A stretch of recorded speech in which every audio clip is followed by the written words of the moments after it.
Embracing otherness. When I first heard this theme, I thought, well, embracing otherness is embracing myself. And the journey to that place of understanding and acceptance has been an interesting one for me. And it's given me an insight into the whole notion of self, which I think is worth sharing with you today. We each have a self, but I don't think that we're born with one. You know how newborn babies believe they're part of everything? They're not separate. Well, that fundamental sense of oneness is lost on us very quickly. It's like that initial stage is over. Oneness, infancy, unformed, primitive. It's no longer valid or real. What is real is separateness. And at some point in early babyhood, the idea of self starts to form.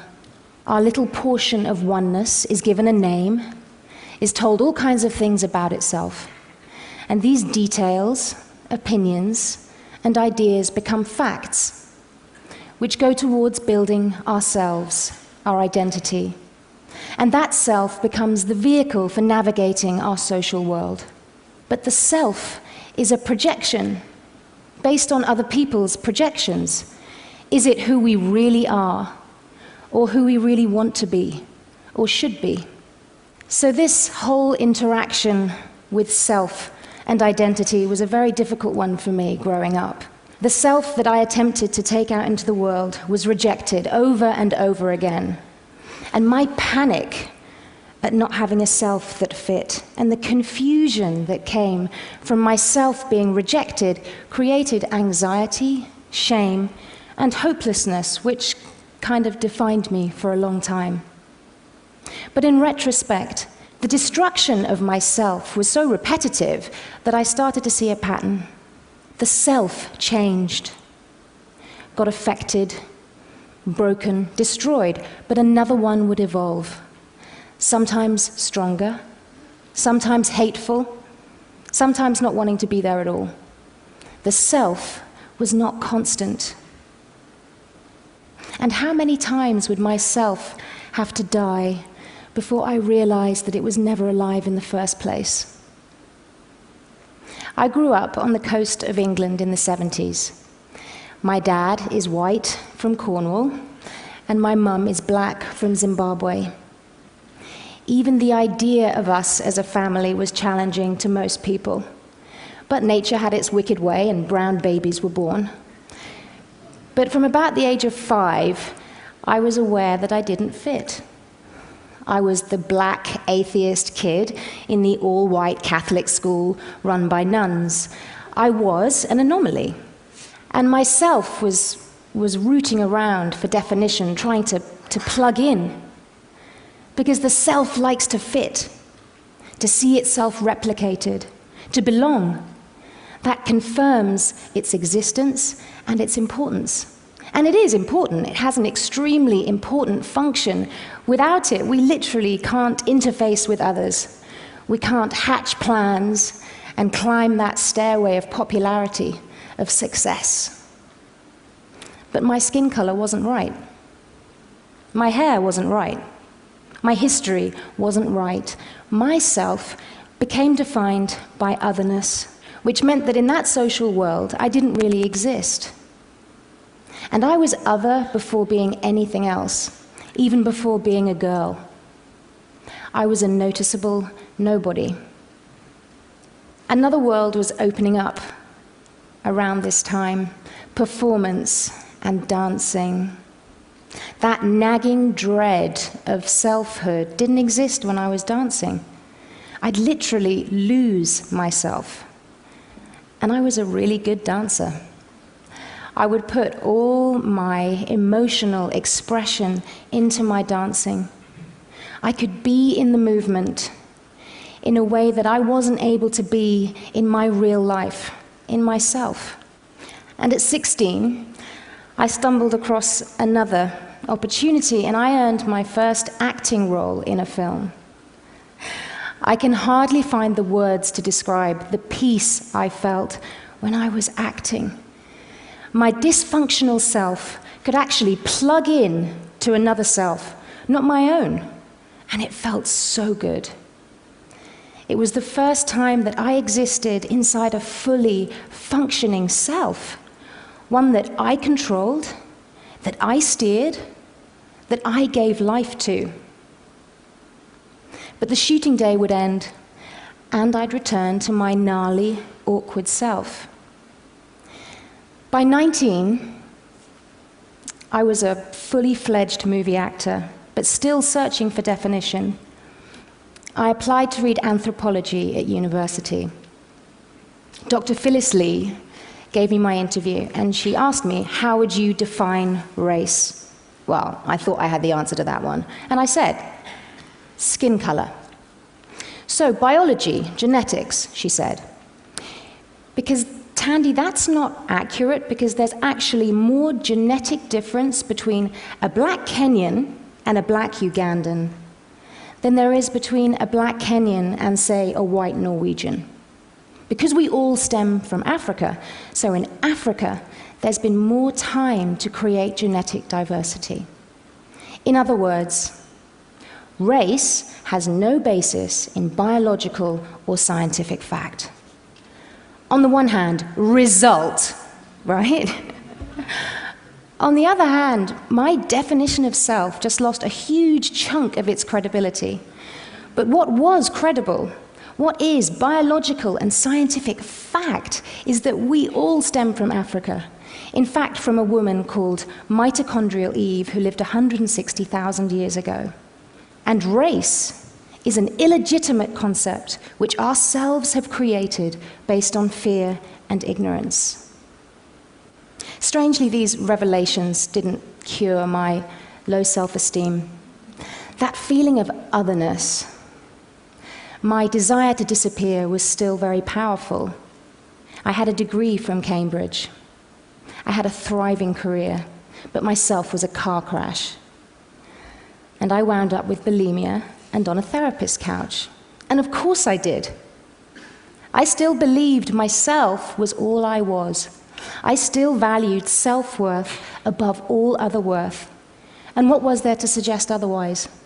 We've created entire value systems and a physical reality to support the worth of self.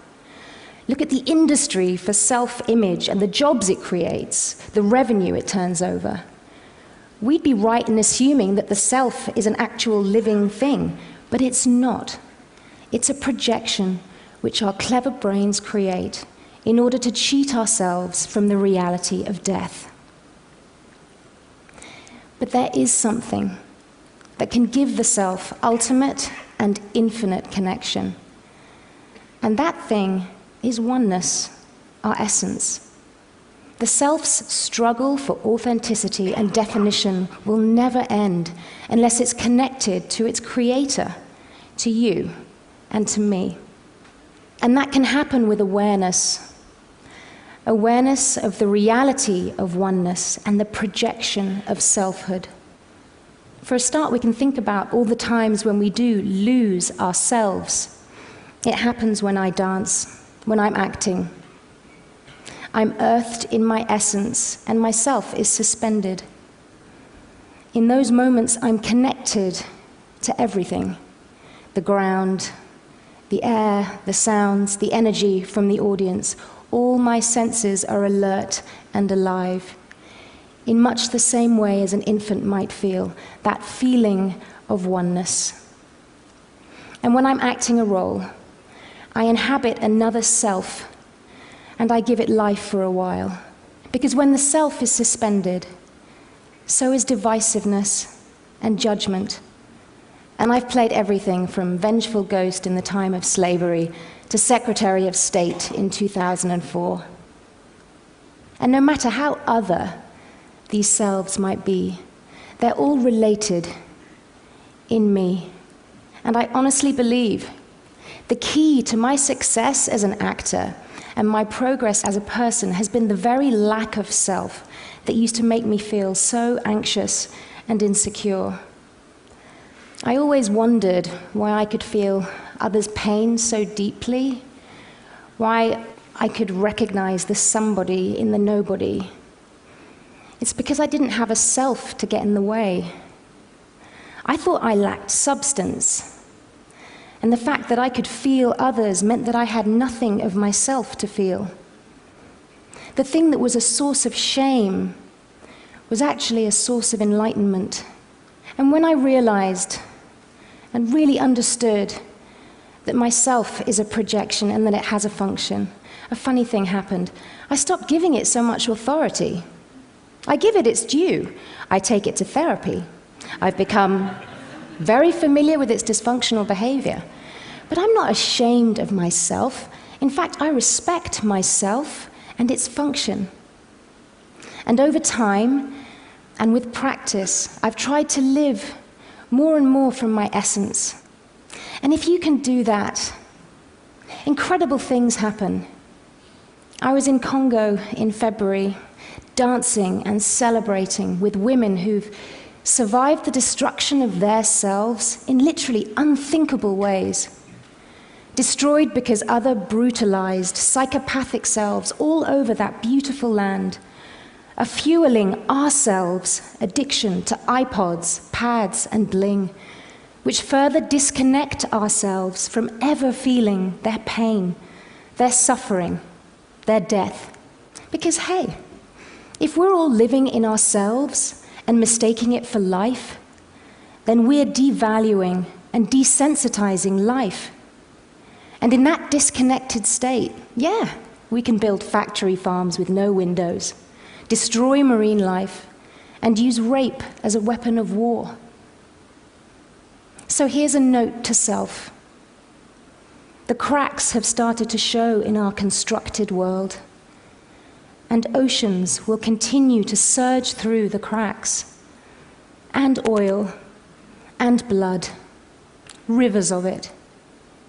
Crucially, we haven't been figuring out how to live in oneness with the earth and every other living thing. We've just been insanely trying to figure out how to live with each other, billions of each other. Only we're not living with each other. Our crazy selves are living with each other and perpetuating an epidemic of disconnection. Let's live with each other and take it a breath at a time. If we can get under that heavy self, light a torch of awareness, and find our essence, our connection to the infinite and every other living thing. We knew it from the day we were born. Let's not be freaked out by our bountiful nothingness. It's more a reality than the ones ourselves have created. Imagine what kind of existence we can have if we honor inevitable death of self, appreciate the privilege of life, and marvel at what comes next. Simple awareness is where it begins. Thank you for listening.